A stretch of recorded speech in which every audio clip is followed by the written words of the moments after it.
नमस्कार दोस्तों, M Santoshi education IAS में स्वागत है आपका।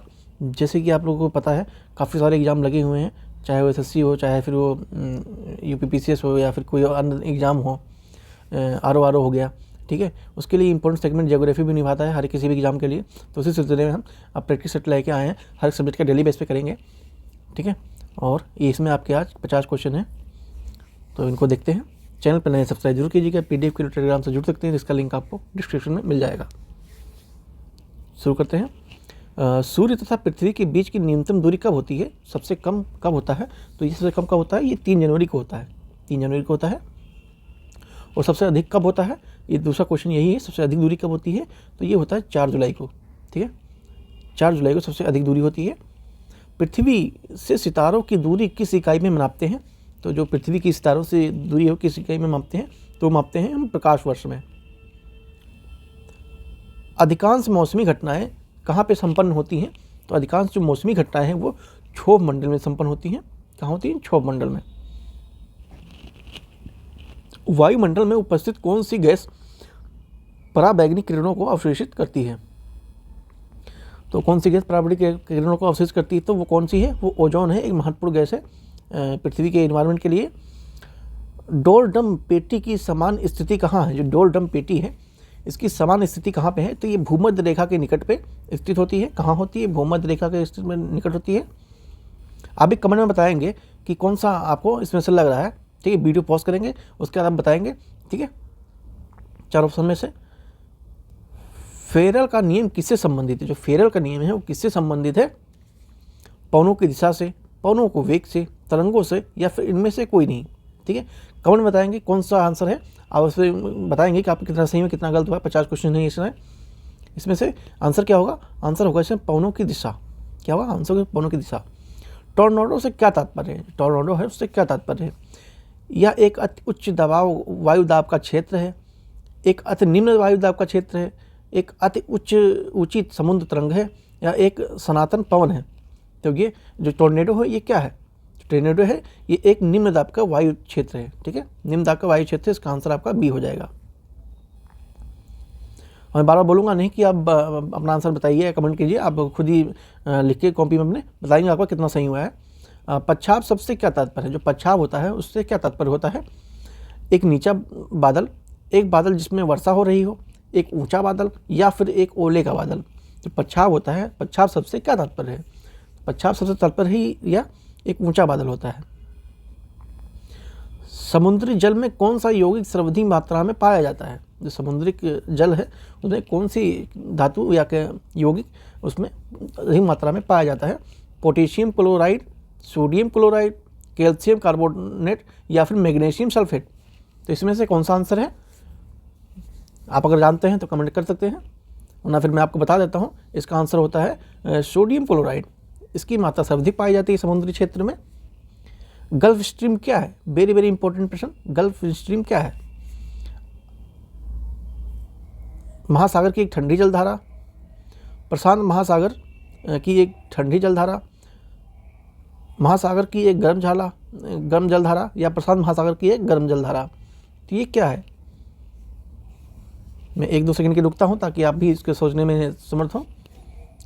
तो इसका आंसर होगा महासागर की एक गर्म जलधारा है। ठीक है, हिंद महासागर की गर्म जलधारा कौन सी है इसमें से?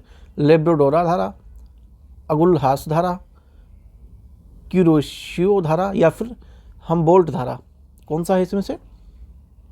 इसमें से आपका अगुलहास धारा। ठीक है, लाल सागर किसका उदाहरण है? वंचित संरचना का, भ्रंश संरचना का, लावा संरचना का, या फिर अवशिष्ट संरचना का। ठीक है, तो जो लाल सागर है ये किसका उदाहरण है? तो ये भ्रंश संरचना है। ठीक है, भ्रंश। रूपांतरित चट्टानों की उत्पत्ति कौन से चट्टानों से होती है? आग्नेय, तलछटी, आग्नेय या तलछटी दोनों से, या फिर इनमें से कोई नहीं। ठीक है, तो इसमें बताना चाहूँगा जो सी वाला ऑप्शन है, आग्नेय और तलछटी दोनों से ही पाई जाती है रूपांतरित चट्टानों की उत्पत्ति। कौन सी चट्टान जैविक चट्टान है? मार्बल, कोयला, ग्रेनाइट, या फिर स्लेट। कौन सी इसमें से जैविक चट्टान है? तो जो कोयला है ये आपकी जैविक चट्टान है। गंगा सिंधु नदी के मैदान में कौन सी मिट्टी सबसे अधिक पाई जाती है? पोर्टजोल, जड़होल, लेटराइट या फिर रेगुल? ठीक है, तो इसमें कौन सी पाई? जलोढ़ मृदा काफ़ी सबसे अधिक पाई जाने वाली मिट्टी है गंगा सिंधु नदी के मैदान में। उन सभी स्थानों को जिन पर एक तड़ित झंझा एक ही समय पर होती है, मिलने वाली रेखाओं को क्या कहा जाता है? आइसोहाइट, आइसोक्रोन, आइसोब्रोट या फिर आइसोफीम? ठीक है, तो उनको क्या कहा जाता है? सोच लेंगे आप, फिर बताएंगे। उनको कहा जाता है आइसोब्रोट। क्या कहा जाता है? आइसोब्रोट। इसका आंसर सी है। आइसोब्रोट रेखाओं का उपयोग क्या दर्शाने के लिए किया जाता है? वायुदाब, वर्षा, गहराई या फिर हिमपात? तो इसके गहराई नापने के लिए किया जाता है। आइसोब्रोट का रेखा उसका उपयोग गहराई नापने के लिए आता है। विली विली से क्या तात्पर्य है? वेरी वेरी इंपॉर्टेंट क्वेश्चन है। विली विली क्या है? ऑस्ट्रेलिया के निकट विकसित उष्णकटिबंधीय चक्रवात है, या फिर वो भूकंप एक है, या फिर अत्यधिक उच्च ज्वार है, या फिर भारत के निकट विकसित उष्णकटिबंधीय चक्रवात है। तो विली विली क्या है? ये विली विली आपका ऑस्ट्रेलिया में देखने को मिलता है। ठीक है, ये निकट एक उष्णकटिबंधीय चक्रवात है। ठीक है, आता रहता है। रिएक्टर मापक से किस का मापन किया जाता है? पवनों के वेग का, भूकंप का, गहराई का या फिर ऊष्मा का? ठीक है, तो भूकंप का नापा जाता है। आपने सुना होगा कि फलाने जगह पे इतने रिएक्टर का भूकंप आया। ठीक है, तो रिएक्टर किससे मापा जाता है? भूकंप को मापा जाता है। अधिकतर भारतीयों का संबंध किस समूह से है? काकेसाइड, निग्रोआइड, मंगोलाइड या फिर ऑस्ट्रेलाइड? तो अधिकतर भारतीय किससे संबंधित है? काकेसाइड से है। ये एक हमारे पूर्वज है, उनसे संबंधित हैं चीज़ें, वही हैं। अमेरिका के निवासी रेड इंडियन लोगों को किस नाम से जाना जाता है? बुशमैन, अल्पाइन, अमेरिन या फिर मेसिस्टजो? तो किस नाम से जाना जाता है? जाना जाता है अमेरिंद के नाम से जाना जाता है। जो रेड इंडियन लोग के नाम से जाना जाता है उनको कहते हैं अमेरिका में अमेरिंद। चावल किस क्षेत्र की सबसे महत्वपूर्ण फसल है? भूमध्य रेखीय क्षेत्र, स्टेपी क्षेत्र या फिर मानसूनी क्षेत्र या फिर भूमध्य सागरीय क्षेत्र? चावल किसका प्रमुख फसल है? तो ये मानसून क्षेत्र का है। आप लोग देखा होगा विलेज वगैरह में कि चावल बारिश के मौसम में ही उगाया जाता है, क्योंकि वो पानी की मात्रा उसको ज़्यादा चाहिए। कौन सा क्षेत्र रसदार फलों नींबू प्रजाति के लिए प्रसिद्ध है? मरुस्थली, मानसूनी, शीतोष्ण घास भूमियाँ या फिर भूमध्य सागरीय? ठीक है, तो ये जो नींबू के रसदार फलों की प्रजाति के लिए सबसे प्रसिद्ध स्थल कौन सा हो सकता है? भूमध्य सागरीय क्षेत्र। कौन सा क्षेत्र मुलायम लकड़ी के वनों के लिए महत्वपूर्ण है? मानसून प्रदेश, मध्य अक्षांशीय मरुस्थल, टुंड्रा प्रदेश, शीतोष्ण प्रदेश? तो मुलायम जो लकड़ी है उसके लिए कौन सा महत्वपूर्ण क्षेत्र है? तो जो शीतोष्ण प्रदेश है वो आपका इसके लिए प्रसिद्ध है।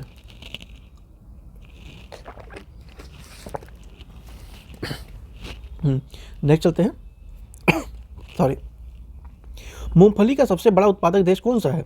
भारत है, सूडान है, ब्राज़ील है या फिर चीन है? मूंगफली का सबसे बड़ा उत्पादक देश कौन सा है? तो चाइना है। तंबाकू सबसे बड़ा उत्पादक देश कौन सा है? चीन, ब्राज़ील, भारत या फिर यूएसए? ठीक है, तो इसका कौन सा सबसे बड़ा उत्पादक है? तो ये भी चाइना ही है। लंबे रेशों वाली कपास का सर्वाधिक उत्पादन कहाँ होता है? यूएसए में होता है, यूएई में होता है, या सूडान में होता है, या फिर चाइना में होता है? यूएसए का मतलब यहाँ पे है अमेरिका से है, यूएई का मतलब है संयुक्त अरब अमीरात से है। ठीक है, तो ये शॉर्टकट में लिखा हुआ है, शायद समझना है, तो इसलिए ये है यूईए और ये यूएसए है ना। तो जो लंबे रेशे वाले कपास हैं उसका उत्पादन सबसे ज़्यादा कहाँ पे होता है? तो होता है यूएसए में। ठीक है, यूएसए में, मतलब अमेरिका में होता है।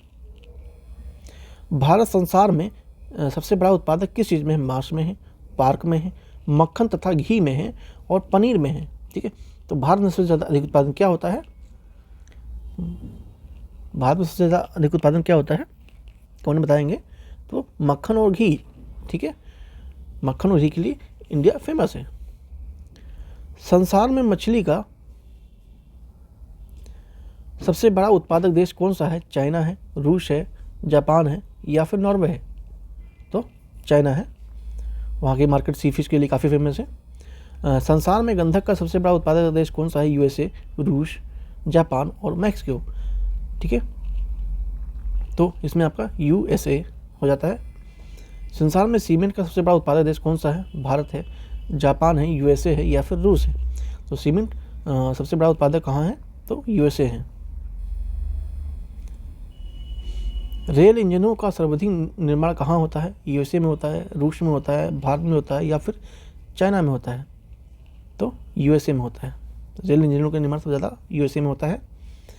किस देश को संसार का चीनी का कटोरा कहा जाता है? भारत को, क्यूबा को, रूस को या फिर ब्राज़ील को? तो क्यूबा को चीनी का कटोरा कहा जाता है। प्रसिद्ध करीबा बांध किस नदी पर स्थित है? नील पे है, नाइजर नदी पे है, जाम्बेजी है या फिर अमेजन पे है? जो करीबा बांध है वो कहाँ पे लोकेटेड है? तो जाम्बेजी नदी पर है। भारत की मुख्य भूमि का दक्षिणतम बिंदु क्या है? 6.4 उत्तरी अक्षांश, 8.4 या फिर 8.6 या फिर 4.6 उत्तरी अक्षांश। ठीक है, तो भारत की मुख्य भूमि का जो दक्षिणतम बिंदु है वो कौन सा है? तो वो है 8.4 उत्तरी अक्षांश। बी ऑप्शन है आपका। भारत का उत्तर की ओर से सबसे सुदूर बिंदु कौन सा है? उत्तर की ओर से सबसे सुदूर बिंदु कौन सा है? तो आपका 37.6 उत्तरी दक्षिण ये आपका बिंदु हो जाता है। मन्नार की खाड़ी कहाँ स्थित है? गुजरात के पश्चिमी तट में है, तमिलनाडु के पूर्वी तट पे है या केरल के दक्षिणी तट पे है या फिर कन्याकुमारी के दक्षिणी तट पे है? ठीक है, तो जो मन्नार की खाड़ी है, मन्नार की खाड़ी आपका ये पड़ जाता है तमिलनाडु के पूर्वी तट पे। ठीक है, तमिलनाडु के पूर्वी तट पर पड़ जाता है। भारत की सर्वोच्च चोटी K2 की किस श्रेणी में स्थित है? ठीक है, भारत की सर्वोच्च चोटी K2 किस श्रेणी में स्थित है? केंद्रीय हिमालय, ट्रांस हिमालय, काराकोरम श्रेणी या फिर कुमायूं हिमालय? तो वो किस कहाँ पे लोकेटेड है? वो है आपका ये काराकोरम श्रेणी में। अरब सागर में स्थित भारतीय द्वीपों को किस भाग को मिनिकॉय द्वीप समूह कहा जाता है? उत्तरी, दक्षिणी, पूर्वी या फिर पश्चिमी? ठीक है, तो ये आपका कहा जाता है, कौन से उसमें कहा जाता है ये? तो ये दक्षिणी उसमें कहा, दक्षिणी लोकेशन में कहा जाता है, दक्षिणी लोकेशन में है, दक्षिण भाग में है वो। तीस्ता नदी की मुख्य नदी सहायक नदी कौन सी है? जो तीस्ता नदी है उसकी मुख्य सहायक नदी कौन सी है? गंगा, ब्रह्मपुत्र, सिंधु या फिर गोदावरी? ठीक है, तो जो ब्रह्मपुत्र नदी है वो इसका सहायक तंत्र है, सहायक नदी है। मतलब सतपुड़ा तथा विंध्याचल के मध्य कौन सी नदी बहती है? गोदावरी, गंडक, ताप्ती या फिर नर्मदा? जो सतपुड़ा है उससे कौन सी नदी बहती है? तो बहती है गंडक नदी। ग्रीष्मकालीन मानसून किस क्षेत्र में सर्वप्रथम पहुंचता है? हिमालय में पहुंचता है, पूर्वी घाट में पहुंचता है, पश्चिमी घाट में या फिर गंगा सिंधु के मैदान में पहुंचता है? जो ग्रीष्मकालीन मानसून होता है सबसे पहले पश्चिमी घाट में पहुंचता है। कहाँ पहुंचता है? पश्चिमी घाट में। आपने जब मानसून आता है तो न्यूज़ में सुना होगा केरल से सबसे पहले टकराएगा वगैरह वगैरह, आपने सुना होगा न्यूज़ में। तो ये पश्चिमी घाट से संबंधित है। कौन सी मिट्टी गीली होने पर फैलती है तथा शुष्क होने पर इसमें दरारें पड़ जाती हैं? जलोढ़ मिट्टी, लाल मिट्टी, काली मिट्टी या फिर लेटराइट मिट्टी? ठीक है, तो जो एमपी का क्षेत्र है या फिर महाराष्ट्र वाला क्षेत्र है, यहाँ पे आपको काली मिट्टी मिल जाएगी, या फिर बुंदेलखंड का क्षेत्र है थोड़ा, तो वहाँ भी थोड़ी बहुत काली मिट्टी मिलती है ना, तो वहाँ पे आपको काली मिट्टी दिखेगी और दरारें पड़ी रहेंगी। ठीक है, तो ये काली मिट्टी है। कौन सी मिट्टी की अधिक जल धारण क्षमता के कारण सिंचाई के लिए आवश्यकता कम होती है? काली मिट्टी में, जलोढ़ मिट्टी में, लाल मिट्टी में या फिर लेटराइट मिट्टी में? तो इसमें जो काली मिट्टी होती है इसमें जल धारण की क्षमता अधिक होने के कारण सिंचाई की आवश्यकता कम होती है। रूट नॉट किस फसल की बीमारी है? जो रूट नॉट है ये किस फसल की बीमारी है? आलू की है, टमाटर की है, केला की या फिर कपास की है? तो जो रूट नॉट है ये आपके टमाटर की बीमारी है। गन्ने की फसल किस बीमारी से अधिक ग्रस्त होती है? रोस्ट, रेड रॉट, बच्ची टॉप या फिर मट? ठीक है, तो जो गन्ना होता है उसमें कौन सी बीमारी पाई जाती है? उसमें रेड डॉट पाया जाता है। आपने देखा होगा जो गन्ना होता है उसमें रेड डॉट मिलता रहता है, इधर उधर रहता है ना।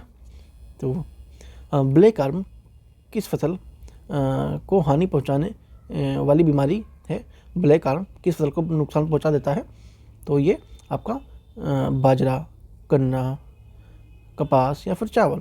तो ये आपका कपास जो है, ठीक है, कपास को ये नुकसान पहुंचाता है ब्लैक आर्म। खैरा नामक बीमारी जस्ते की कमी से होती है, कौन सी फसल इस बीमारी से अधिक प्रभावित होती है? खैरा, चावल, गेहूँ, कपास या फिर मकई, ठीक है। तो इसमें आपका चावल सबसे अधिक प्रभावित होता है खैरा नामक बीमारी से। समट नामक बीमारी किस फसल को सबसे अधिक प्रभावित करती है? गेहूँ को करती है, चावल को करती है, बाजरा या फिर गन्ना, ठीक है।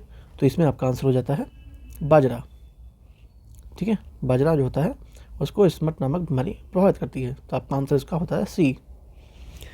तो चैनल पर नए हैं, सब्सक्राइब जरूर कीजिएगा।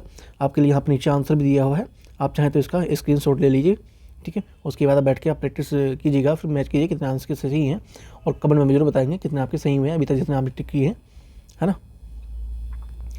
तो PDF अगर आपको इसकी चाहिए टेलीग्राम से जुड़ जाइए, लिंक डिस्क्रिप्शन में है, मिल जाएगा, और ज्वाइन कीजिए, वहाँ PDF मिल जाएगी। और डेली बेसिस पे से प्रैक्टिस करने वाले हैं, आने वाले एग्जाम में काफ़ी हेल्पफुल होने वाला है ये चीज़ें, है ना। तो थैंक यू सो मच, मिलते हैं नेक्स्ट वीडियो।